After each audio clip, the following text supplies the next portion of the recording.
Hello guys, welcome back to our channel. आज हम सीखने वाले हैं कंजक्शन। कंजक्शन बहुत ही ज़्यादा इंपॉर्टेंट होते हैं क्योंकि इस लंबे सेंटेंस को बना सकते हैं।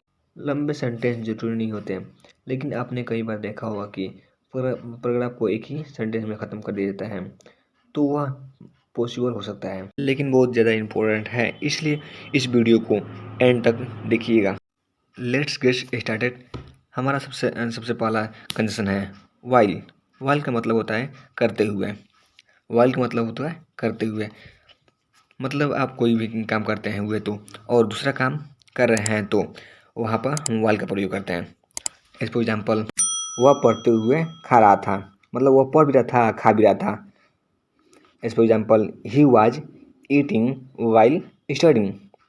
ही was eating while study. Second example, मैं सोते हुए गा रहा था, मतलब मैं सो भी रहा हूँ, गा भी रहा था। सो भी रहा था, गा भी रहा था।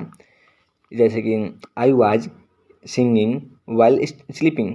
I was singing while sleeping. Second condition है कि स्टिल। स्टिल का मतलब हुआ अभी भी। जैसे कि वह अभी भी भूखा है। He is still hangry. He is still hangry. अभी भी का मतलब हुआ स्टिल। सेकेंड एग्जाम्पल, मैं अभी भी यहाँ हूँ, मतलब मैं अभी भी यहाँ हूँ। I am still here. I am still here. Third condition है कि एज लॉन्ग एज। इसका मतलब हुआ जब तक। जैसे कि जब तक मैं यहाँ हूँ तुम कहीं नहीं जाओगे। As long as I am here you will not go anywhere. As long as I am here you will not go anywhere.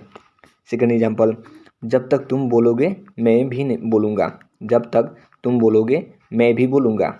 As long as you speak I will speak. Condition है कि that's why. इसका मतलब हुआ इसलिए। जैसे कि इसलिए मैं आया। That's why I come. That's why I come. Second example, इसलिए उसने पूछा। That's why he asked. Asked verb का सेकेंड फॉर्म हुआ। That's why he asked.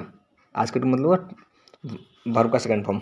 Five condition है कि एज गुड एज। इसका मतलब हुआ उतना अच्छा जितना। उतना अच्छा जितना। नहीं होता है किसी बात को तुलना करना, किसी चीज़ की तुलना करना।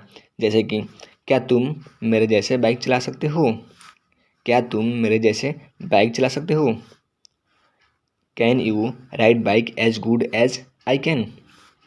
Can you ride bike as good as I can. Second example है, वह इतनी अच्छी अंग्रेजी बोल सकता है जितना मैं, मतलब उसका मैं तुलना कर रहा हूँ। He can speak English as good as I can. He can speak English as good as I can.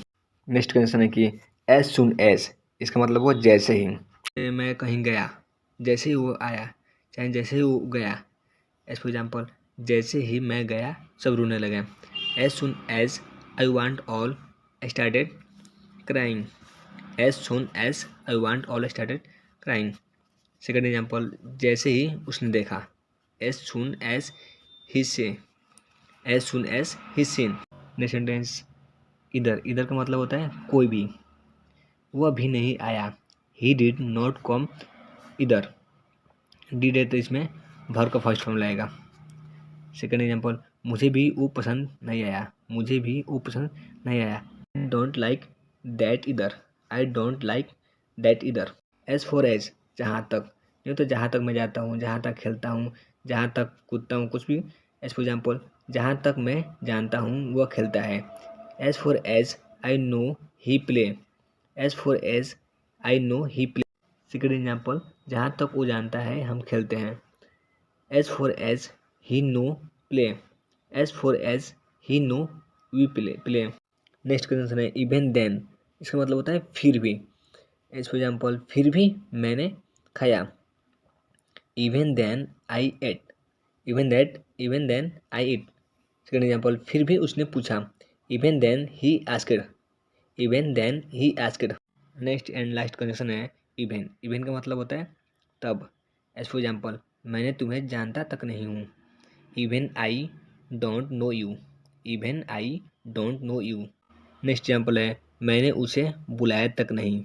Even I did not call him, even I did not come him. मुझे आशा है कि आप लोग मेरा वीडियो ये आप लोग को पसंद आया होगा।